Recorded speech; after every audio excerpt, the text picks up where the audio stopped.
Madam content monetization পেয়ে অনুভূতিটা একটু জানাবেন। আর এখন বাজতেছে রাতের প্রায় 12টা, এই দীর্ঘ সময় অপেক্ষা করলেন, আর তারও অনুভূতিটা কেমন একটু বলবেন। কি বলবো ভাইয়া, সোনার হরিণ পেলে সবারই ভালো লাগে, তো আমারও অনেক ভালো লাগছে। আর 12টা কি বলবো, এখানে আসতে হবে, আপনার কাছে অনেক সিরিয়াল, তারপর আপনি সবাইকে অনেক সময় দেন।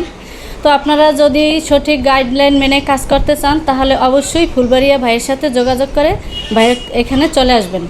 আমি আসলে সেই সৌভাগ্যবান ব্যক্তি যে কিনা অন্তত একজন মানুষকে 12-14 ঘন্টা বসায় রাখতে পারি আমার সামনে।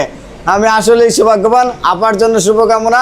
আর যারা কন্টেন্ট মনিটাইজেশন এখন পর্যন্ত পাননি, আমি আপনাদেরকে রিকোয়েস্ট করব, আসলে আপনাদের মূল্যবান সময়গুলো নষ্ট করবেন না। নষ্ট না করে আমার কাছে আসার প্রয়োজন নেই।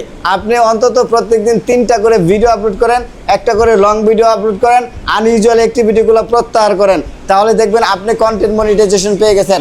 আপনি কন্টেন্ট মনিটাইজেশন পাইলে আমার কি লাভ? আমার কোনো লাভ নাই। একজন ক্রিয়েটর ভালো, একজন মানুষ যদি এখান থেকে আর্নিং করে আমাদের দেশের জন্য ভালো, রেমিটেন্স নিয়ে আসবে আমাদের দেশের জন্য। এটা কি ভালো না ম্যাডাম? হ্যাঁ, অবশ্যই ভালো। আর আমি এটাই চাই। তো সবাই এখান থেকে আর্নিং করেন। সবার জন্য শুভকামনা। আসসালামু আলাইকুম।